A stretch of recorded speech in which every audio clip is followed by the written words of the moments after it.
So, as you already know, learning Blender or any 3D software is not that easy, and to be honest, it's quite hard. And it is very apparent when you look at the views of tutorial videos on Blender, and most people don't follow through many tutorials. But I think with few things that I have learned throughout my Blender journey, I think I have a few things that I can tell you guys which would help you a lot in learning Blender as a software. So here we are talking about a few points that you need to keep in mind for your journey of learning Blender in 2025 and beyond. So the first point is going to be follow the Blender donut tutorial. Now before you go on and follow the tutorial blindly given by the Blender Guru, I do think that you have to keep in mind a few things. First of all, this tutorial is extremely long and it is extremely hard sometimes to follow certain things that he is telling you to do so. So what my view of actually doing this tutorial is not to actually learn Blender, but to actually build the discipline of practicing Blender. I think what Blender Guru's donut tutorial does well is the fact that it actually gives you a good practice of how to be disciplined with Blender. Look, here's the thing, Blender is a software that is going to require you to be very disciplined because you have to use it from time and time again and you have to experiment with new things, and only that is the way to actually learn Blender properly. And to do that, no other way is better than to follow through the Blender donut tutorial fully. That is my best advice. But within this first advice, I actually want to give you one more thing, and that is to follow the ice cream modeling tutorial. Now, a lot of people don't know about this one. Now, this is a tutorial series given by the guy CG Geek, and he's one of the more underrated and underestimated Blender artists in my opinion. And his series of ice cream modeling is actually more complicated in some ways than the donut tutorial, which is actually great because it will give you a good perspective of how hard or easy Blender can be depending on what you are trying to make in the software. Now here's the thing, following both of these tutorials is going to require you to be extremely disciplined and to be extremely determined.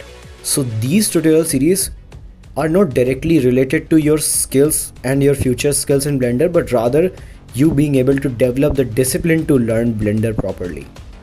Now moving on to the next step. Now the second tip that I want to give you about learning Blender is to practice hard surface modeling. For this I would suggest you to follow a guy named Josh Gramble, and he is extremely good at teaching hard surface modeling, and I think hard surface modeling is one of the most underrated skills that Blender artists do not practice enough of.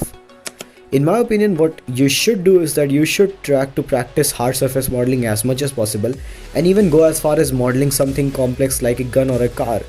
Because while hard surface modeling can be hard at beginning, once you do learn it, hard surface modeling is probably the most satisfying thing you can do in Blender.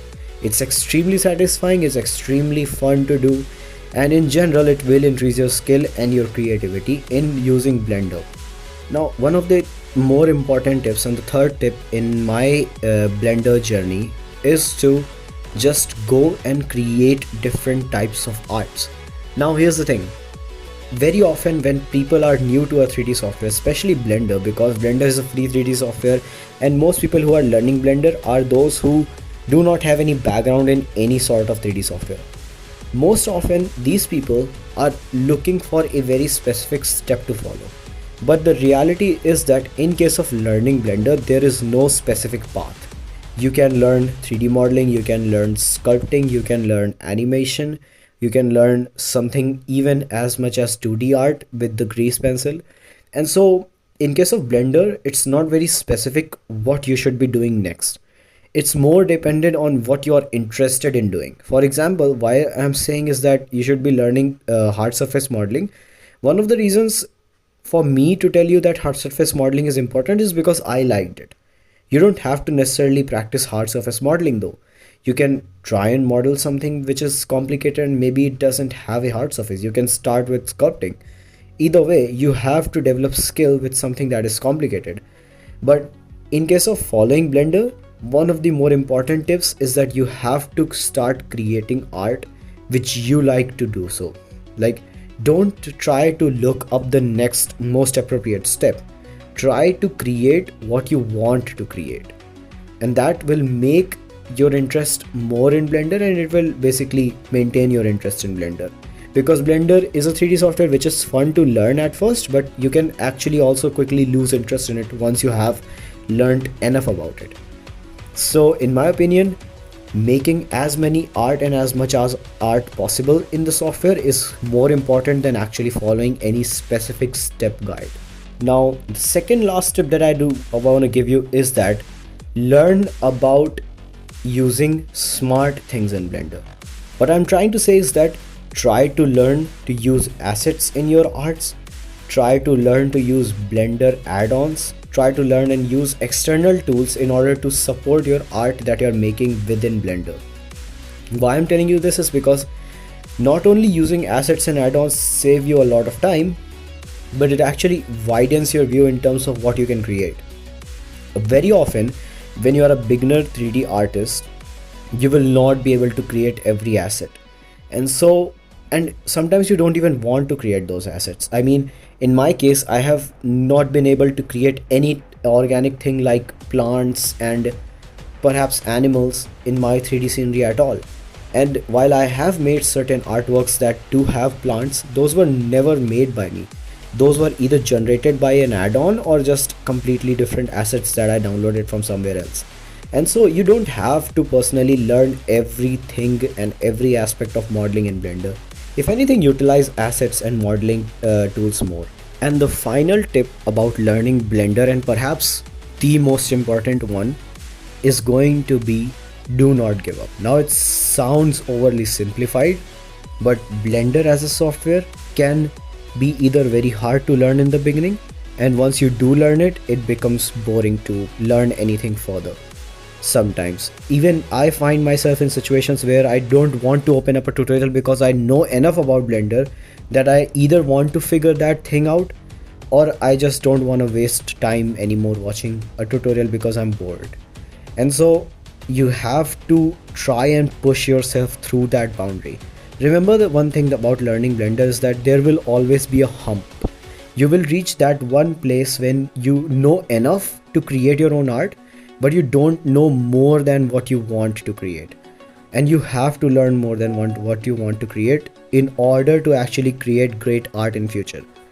And so people usually give up at this point. And so that is going to be my final tip, that you have to keep on learning with new techniques, maybe new add-ons, new Blender tricks. What you have to understand is that in case of Blender, watching tutorials and learning from them after a time becomes saturated and kind of boring. But you have to push through that. You have to keep on learning even through tutorials, even through boring videos of long hours, because that is how you will improve. Now with that said, I would like to conclude my video. Even though I have given you the tips to learn Blender, I will also say this, that Blender, while it's a great 3D software, it's by no means a perfect 3D software.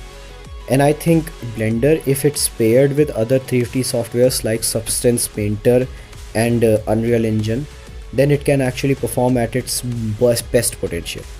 And so the next video is going to be on how to actually learn Unreal Engine and even Substance Painter and Maya. So if you want to watch that video, comment down below and stay tuned for that. See you next time.